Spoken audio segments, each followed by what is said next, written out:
जर्पणाश्च अडबन्धकानेपमचिन्नाद्यः सौरङ्गिरेवानकभद्रेरसंज्ञां भूम्यां बभर्गो नवनाथसिद्धः. पुराण आणि वेद. आज थोडंसं मी पुराणाचं महत्व सांगू इच्छितो की वेदामध्ये ज्ञान आहे तर पुराणामध्ये धर्म आहे. त्याचप्रमाणे पुराणामध्ये आचार पद्धती आलेली आहे आणि पुराणाचं त्या अर्थाने विशेष असं महत्व प्राप्त झालेलं आहे की सर्वसामान्यांसाठी ज्याप्रमाणे नदीचं मुख म्हणजे जर वेद असेल तर त्या विशाल नदीचं पात्र म्हणजे पुराण आहे. कारण पुराण हे सर्वसमावेशक आहे. कारण पुराणामध्ये आचार धर्म आलेला आहे आणि म्हणून आचार्य प्रभव धर्म आचार्य प्रथम धर्म असं म्हटलेलं आहे. आपल्याला माहिती आहे जेव्हा सद्गुरुनाथ रामचंद्र महाराजांनी पूर्णमादी संहिता लिहिली तेव्हा ती लगेच त्यांनी प्रकाशित केली का? नाही. एका पिढी करून अगोदर त्यांनी आचार करून घेतला. त्याचप्रमाणे मी आज जी नवनाथ कथासार मधली आपल्याला ही कथा सांगणार आहे ती सुद्धा गुरु शिष्य परंपरेमध्ये शिष्यासाठी आचारासाठी ही अत्यंत उपयोगी आहे आणि नवे नवे ती आपल्या या अहिल्यानगर जिल्ह्यातली जा. एक 10 वर्षाचा एक किशोर हा शेतामध्ये राबत होता. ग्रीष्म ऋतू वैशाख मास माध्यान्नीचा समय. हा शेतामध्ये कष्ट करत असताना त्याला दूर अशा मृगजळामध्ये एक संन्यास वेश धारण केलेली एक प्रतिकृती एक आकृती त्याच्याकडे येताना त्याला दिसली. तो पुन्हा त्याच्या कामामध्ये हा लागला. कसा होता बरं तो? त्याला काही शास्त्र माहित नव्हतं, काही शिष्टाचार त्याला माहित नव्हता. पण सद्गुरु जसं सांगतात की आपण स्वतःशी राहे प्रामाणिक, असा तो स्वतःशी बिचारा प्रामाणिक होता. ती हळूहळू ती आकृती त्याच्यापर्यंत आली आणि जेव्हा यांनी त्यांच्याकडे नीट बघितलं तेव्हा त्यांचं स्वरूप याला जाणवलं. मुखकमलावरती प्रचंड असलेलं तेज, त्रिपुंड लावलेलं, सर्व अंगाला विभूती लावलेला, गळ्यापर्यंत रुळणारी ती दाढी, जटाभार, अंगामध्ये असलेले ते सर्व रुद्राक्षांच्या माळा, हातामध्ये असलेला तो नवनाथ संप्रदायाचा तो चिमटा आणि कानामध्ये असलेले ते कुंडल. कोण होतं बरं ते? ते होते गुरु गोरक्षनाथ. आणि त्यांनी आल्या आल्या त्याला अशी आज्ञा केली की आमच्या भोजनाची व्यवस्था कर. मी जसा आता आपल्याला सांगितलं की त्या युवकाचं नाव माणिक असं होतं. कुठला शिष्टाचार माहित नाही आणि त्यांना असं सांगितलं की आपण हस्त प्रक्षालन करा तोपर्यंत मी आपल्या भोजनाची व्यवस्था करतो. आणि त्याने एका वृक्षाच्या सावलीमध्ये स्वतःच्या अंगावरचं उपकरण हे खाली गुरूंना बसवण्यासाठी टाकलं. तोपर्यंत यांनी हस्तप्रक्षालन केलं, थोडंसं शीतल जल यांनी प्राशन केलं आणि हे भोजनास बसले. तेव्हा त्यांनी स्वतःची शिदोरी काढली आणि यांच्या समोर ती ठेवली. आपण भोजन करा म्हणून तो बाजूला उभा राहिला. आता गुरु गोरक्षनाथ हे जेव्हा भोजन करण्यास बसले त्यांनी प्रारंभ केला तेव्हा त्यांनी त्या शिष्याला, अजून त्याला हे सुद्धा माहित नव्हतं की गुरु काय असतं आणि शिष्य काय असतात, सांगितलं त्याला. यांच्या अंतःकरणात भाव आला, अरे यांना आपली भोजनाची व्यवस्था केली, याला आपण काहीतरी द्यावयास पाहिजे. आणि म्हणून त्यांनी त्याला सांगितलं की माग तुला काय मागायचं. तेव्हा हा तिथे ताडकाने उत्तर दिलं, अहो म्हणे तुमच्या जीवनाची भ्रांत नाही म्हणे, तुम्ही मला काय देणार. पण तरी गुरु ते गुरुचं अंतःकरण कसं असतं, विशाल असतं. ठीक आहे म्हणे. गुरुंचं भोजन झालं आणि जाता जाता गुरुंनी फक्त त्यांना एक आज्ञा केली की नेमकी तुझ्या मनात जो विचार येईल त्याच्या विरुद्ध कृती तू कर. झाला, इथून आचार धर्म सुरू झाला. जो विचार तुझ्या मनात येईल त्याच्या विरुद्ध कृती तू कर. आणि त्याचप्रमाणे गुरुच्या शिकवण्याच्या 2 पद्धती असतात, एक उपदेश आणि दुसरं असतं ते उपदेशन. झालं.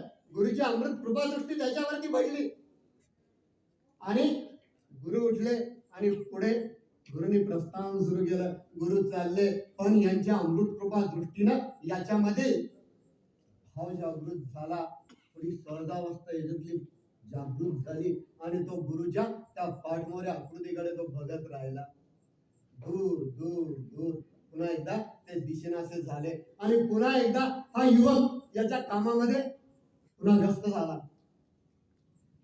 कातर वेळ आली पूर्ण.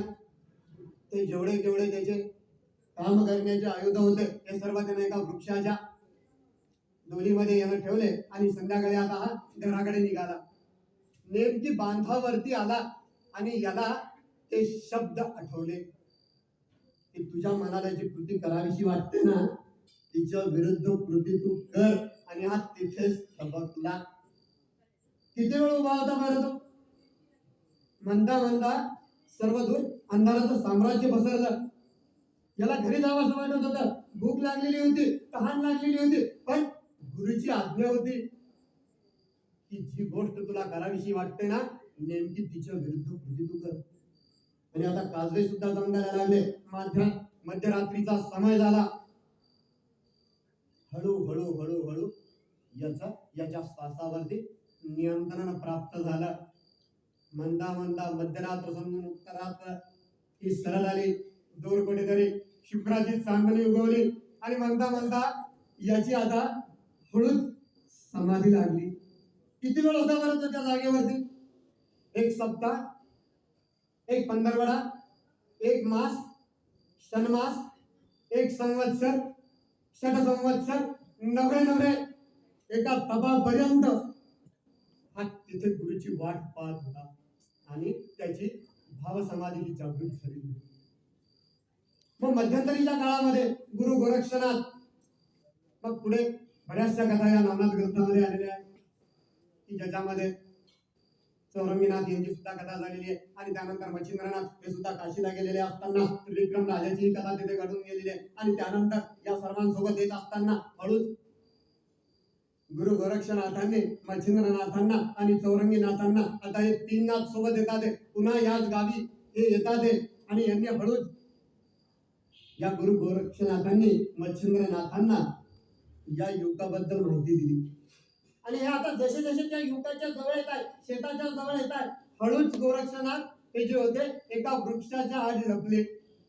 आणि मच्छिंद्रनाथांना त्यांनी प्रार्थना केली की आपण पुढे जा. मच्छिंद्रनाथ त्या युवकाजवळ आले आणि त्या युवकाला त्यांनी आवाज दिला, वत्सा नेत्र उघड. कशाचं काय? समाधी अवस्था. पुन्हा एकदा आवाज दिला दुसऱ्यांदा, वत्सा आम्ही आलो, नेत्र उघड. तरी म्हणतो तसाच. आणि तिसऱ्यांदा जेव्हा आवाज दिला तेव्हा त्याने नेत्र उघडले. आणि यांनी त्यांना विचारलं की काय आपलं काय काम आहे, आपण कोण आहात? पण तरीही याला याच्या गुरुमध्ये त्या शिष्याची छबी दिसत होती. म्हणजे गुरु मच्छिंद्रनाथांमध्ये याचे गुरु गोरक्षनाथ यांची छबी याला दिसत होती. यालाच म्हणतात आत्मावय पुत्र नामासी. जसे गुरु तसे शिष्य. आणि हळूच यानंतर मग त्या वृक्षाच्या आडून गुरु गोरक्षनाथ बाहेर आले. आणि जसं या युवकांचं नजर त्या गुरुवरती पडली, हा आता गुरुंकडे पळत जातोय. आणि गुरु सुद्धा त्याच ओढीनं, गुरुला सुद्धा शिष्याची ओढ लागलेली असती, गुरु सुद्धा त्याच ओढीनं शिष्याजवळ येतात. आणि जसा हा नमस्कार करायला जातो तसं गुरु त्याला खांद्याला धरून त्याला आलिंगन देतात, त्याला हाताशी धरतात आणि गुरु मच्छिंद्रनाथांना तू नमस्कार कर अशी त्याला आज्ञा देतात. आणि त्यानंतर मग गुरु मच्छिंद्रनाथ हे त्याला जवळ घेऊन त्यांच्या दिव्य अशा जोडीतून नाथ संप्रदायाची जी महावस्त्र असतात ती काढतात आणि त्याला सांगतात की आता नाथ संप्रदायामध्ये तुझं स्वागत आहे. आजपासून आम्ही तुझं नाव अडबंगी नाथ हे ठेवत आहे. या कथेतून मला फक्त एकच गोष्ट मी घेतलेली आहे, किती वेळेस गुरुचं दर्शन झालं? फक्त एकदा दर्शन झालं, फक्त गुरुची एकच आज्ञा झाली. म्हणून याच गुरु शिष्य परंपरेमध्ये आचाराला सुद्धा तेवढंच महत्व आहे. एवढं सांगून मी माझी जागा. धन्यवाद. जय भगवान.